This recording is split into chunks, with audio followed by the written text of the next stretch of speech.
Di dunia ada cucu Nabi, tapi di Indonesia ini belum ada yang terbukti secara ilmiah bahwa dia adalah cucu dari baginda Nabi besar Muhammad sallallahu alaihi wasallam. Siapa? Ana atau yang ngaku-ngaku cucu Wali Songo?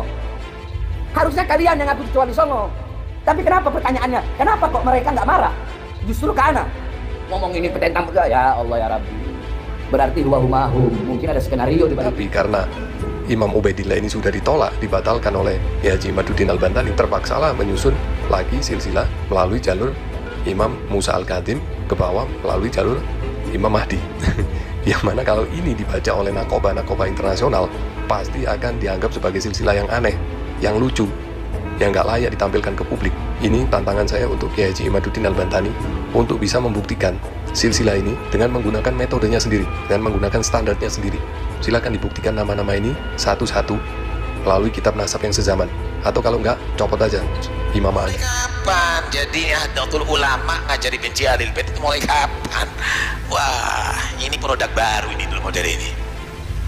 Anda tahu Kiai Mas Imam, Anda tahu Kiai Khalil Bangkalan, Anda tahu Kiai Abdul Hamid, Anda tahu Kiai-Kiai besar. Mulai kapan ini kerucuk-kerucuk ngajari benci Ahlul Bait nih? Tes DNA, berani nggak tes DNA? Yang bikin rame itu ini tata cara adab dan akhlaknya yang kurang. Jadi bagaimana Anda bilang adab dan akhlaknya? Kita ini harus berpikir begini, kalau kita itu karya tulis yang kita buat, semestinya ini tidak kita lanjutkan dengan bersilat lidah. Sebelum lanjut nonton video ini, jangan lupa like, tekan tombol subscribe, nyalain loncengnya, dan share ke teman-teman kalian.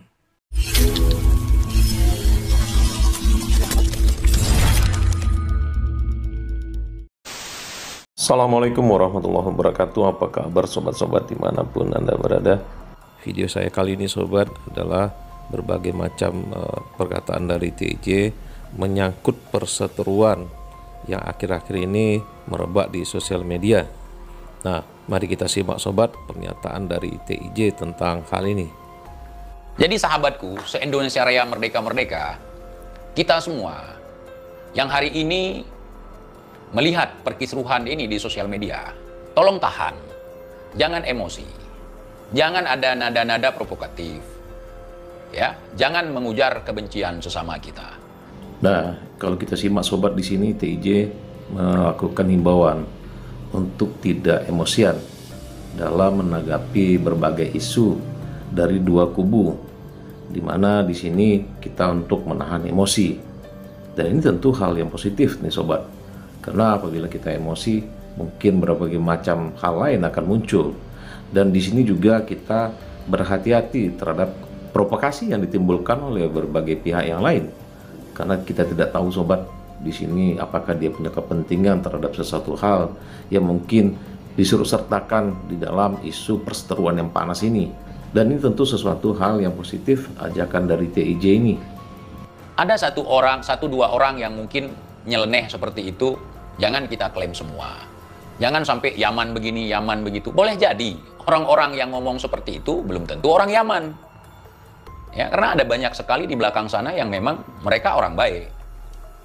Memang terkait dengan isu kenasaban ya dari para habaib yang ada di Indonesia.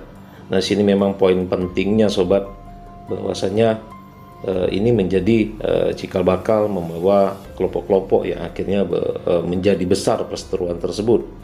Dan di sini TJ memang menggambarkan bahwasanya dia menyebutkan nama itu ya, di sini memang dia mengacu kepada oknumnya gitu. Jadi jangan sampai hal ini berkembang menjadi kelompok tertentu gitu, sehingga kita bisa memahami bahwasanya perseteruan ini dimulai dari hal yang kecil atau dari kelompok kecil atau bahkan dari satu individu atau beberapa individu, sehingga kita juga jangan terpancing dengan kondisi isu-isu yang merebak menjadi berkepanjangan atau menjadi membesar. Nah, ini pesan yang kita tangkap dari pernyataan TJ ini sobat. Bahkan di kalangan habaib, walaupun hari ini banyak yang mempertanyakan tentang ketersambungan nasab mereka kepada Rasulullah SAW, ya, kita kalaupun ada hal seperti itu bukan berarti itu sebagai alasan untuk kita membenci mereka.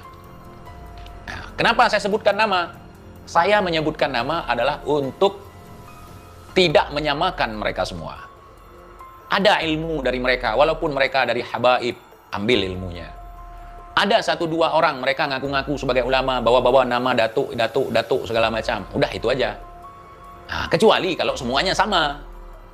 Tapi saya rasa enggak, karena ada beberapa yang memang berbeda. Setuju sobat, karena dalam suatu pertengkaran atau suatu perselisihan bisa hanya disebabkan oleh 1-2 orang yang berselisih paham. Dan ini tentu tidak harus kita artikan itu mewakili semua kelompoknya. Jadi ini tentu sesuatu hal yang harus kita tekankan, karena ini sangat terkait dengan ya karakter dan sifat masing-masing. Jadi antara si A dengan si B belum tahu itu mewakili kelompok masing-masing gitu. Ini bisa terjadi karena akibat perkataan si A membuat ketersinggungan si B. Ya mungkin antara mereka dua permasalahan ini atau antara beberapa orang. Jadi jangan sampai suatu kelompok besar itu terprovokasi oleh perseteruan antara si A dengan si B, sehingga ini akan dikhawatirkan akan menjadi sesuatu hal yang besar. Dan juga ini kita tentu apresiasi sekali dengan omongan TIJ ini tentang kita jangan sampai terbawa arus kepada suasana sara yang tentunya dipicu oleh provokasi dari berbagai pihak yang mempunyai niat atau yang mempunyai latar belakang yang sangat berbeda dengan kekisruhan yang terjadi. Nah, di sini sobat, pesan dari TIJ ini cukup dapat kita pahami sehingga kita bisa mengerem atau menahan emosi pihak masing-masing. Dan untuk si Faisal ini, kau kan bilang kalau Sayyid di Aceh banyak yang palsu. Giliran ditanyakan kau nggak bisa jawab. Ini gua ajarin lu Faisal dikit ya. Lu sebagai pengacara Robitoh, kata lu, tidak semua Sayyid yang tidak punya buku hijau dari Robitoh itu Sayyid palsu. Dan saya sangat yakin bahwa tidak semua yang punya buku hijau adalah Sayyid beneran. Camkan itu baik-baik. Kalau tidak terima dengan statement saya, laporkan.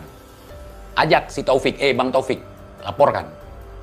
Pada poin yang ini sobat, bisa kita tangkap bahwasannya TIJ masih meragukan orang-orang yang memiliki buku hijau, atau Said yang mempunyai buku hijau adalah benar-benar Said beneran. Nah, di sini TIJ menantang pengacara Robitoh untuk laporkan dirinya apabila keberatan dengan pernyataan ini.